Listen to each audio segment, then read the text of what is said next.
Hey, this is Marta, and I'm going to talk about how I cope with my grief. That's going to be vlog number 2. So, of course, last night, the last one was about that feeling you get after you break up. Well, I'm going to switch it up a little bit, because even though grief is grief, and whether it's a relationship, a parent, a child, a job, grief is grief. But I think there's different degrees of grief. In my personal opinion, I feel like I have hit the worst grief that I could ever feel in my entire life. And for those who have not seen my videos, my son committed suicide about 2.5 years ago. And it was the hardest thing I've ever been through. I've got some crazy things that I could talk about that I've been through in my life, but that was the hardest experience I've ever had to experience, and it's something I never ever want to go through again. So there's a lot of different ways that I cope with my grief, and I wrote a few down. I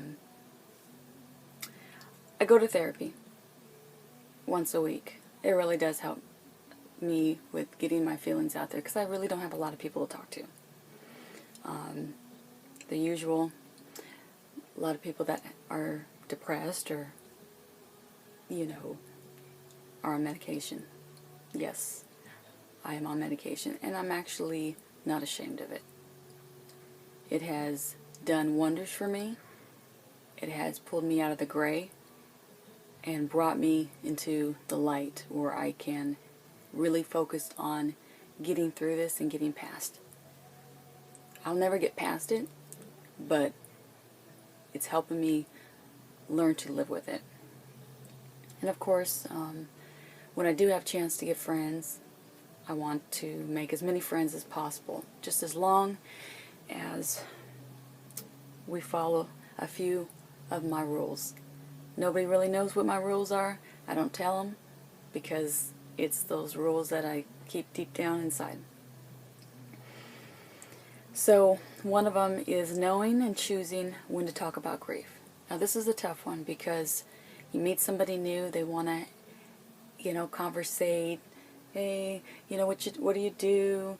You married, single? Oh, you're single. Okay, you got kids, and I gotta always tell them, I have 2 children.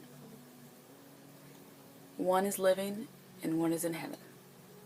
And I tell you what, every time I say it, it doesn't get any easier, but I will always recognize my son as my child, even if he's not on this earth.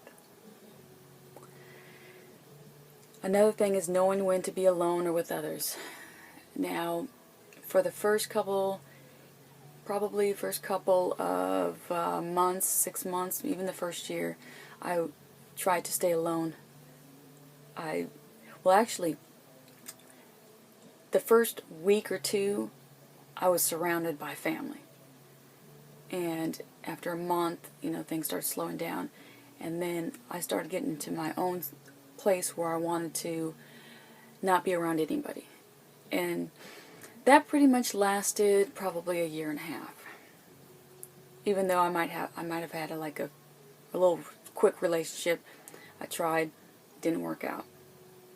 So now I'm starting to learn, okay, there's time to be alone and there's time to be around people.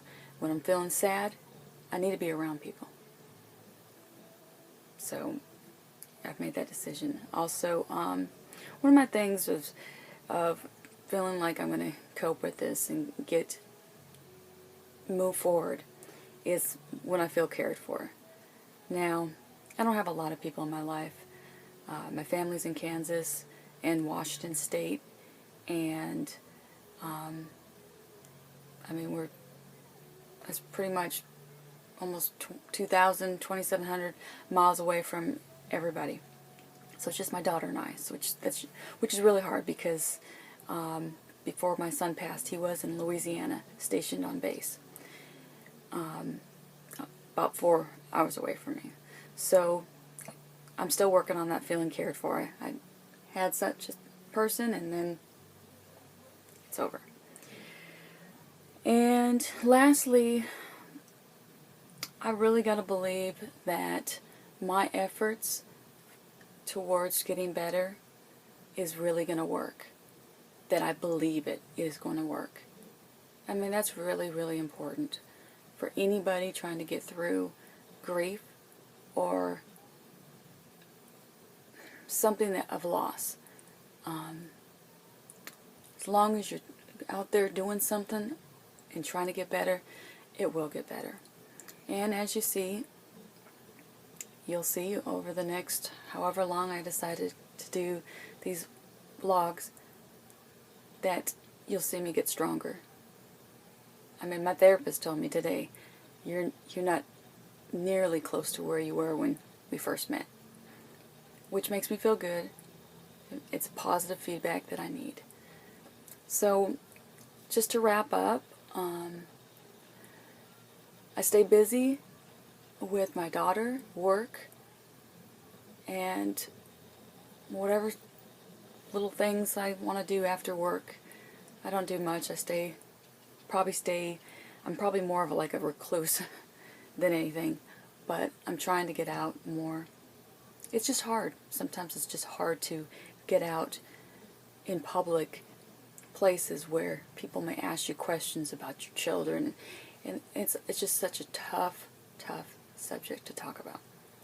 And look at me, I'm talking about it here.